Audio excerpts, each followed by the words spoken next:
మహబూబాబాద్ జిల్లా బయ్యారంలో నాసిరకం ఖనిజం లభిస్తుంది. అక్కడ ఉక్కు ఫ్యాక్టరీ ఏర్పాటు చేస్తే నిధులు వృధా అవుతాయని కేంద్ర బొగ్గు గనుల శాఖ మంత్రి కిషన్ రెడ్డి అన్నారు.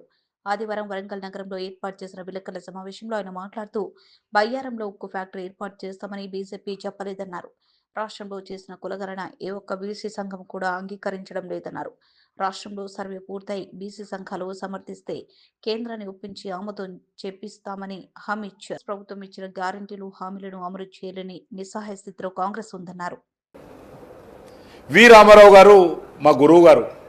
హైదరాబాద్ నుంచి గ్రాడ్యుయేట్స్ కాన్స్టిట్యున్సీ నుంచి 5 సార్లు గెలిచారు. ఆయనకు ఓటమి అనేది లేదు. ఆ రకంగా బీజేపీ కానీ అంతకుముందు జనసంఘ్ కానీ గ్రాడ్యుయేట్స్ కాన్స్టిట్యున్సీ అన్ని సీట్లు బీజేపీ గెలిచింది. తెలంగాణ ఉమ్మడి ఆంధ్రప్రదేశ్లో కూడా.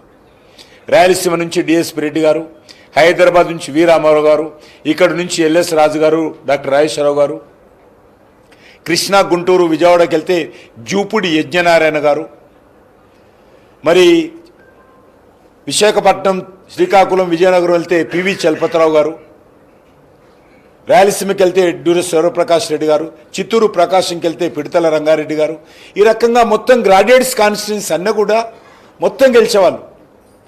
ఎందుకంటే విద్యావంతులు దేశం గురించి ఆలోచన చేస్తారు, నిస్వార్థంగా ఆలోచన చేస్తారు, దేశ భవిష్యత్తు గురించి ఆలోచన చేస్తారు.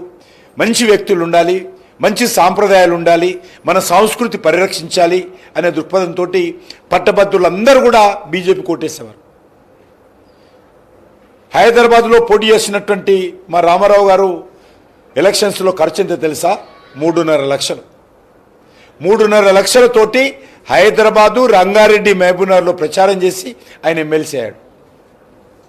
ఇంకా కొన్ని జిల్లాలలో పోతే పట్టభద్రులే డబ్బులు ఇచ్చేటోళ్ళు ఆ కాలంలో.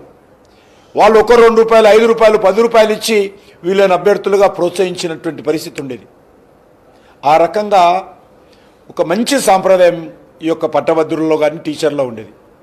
కానీ టీచర్ ఎలక్షన్స్లో గెలిచినటువంటి వాళ్ళు ఎంత బాగా మాట్లాడమంటే, నేను రామారావు గారితో కౌన్సిల్లో పోయాను. చైర్మన్ ఛాంబర్ అని ఉంటుంది, అందులో కూర్చుని పెడితే ఎంతసేపు అయినా కూర్చోవచ్చు.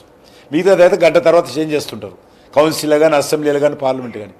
మా రామారావు గారు చైర్మన్ ఛాంబర్లో కూర్చొని పెట్టాను. నన్ను ఆయనతో పోతుంటే, నేను టైంకి పోతుంటే, ఆయన వెళ్ళే టైంకు ఆయన దగ్గరికి వెళ్తే తీసుకుపోయేవాడు, కూర్చుని పెట్టు.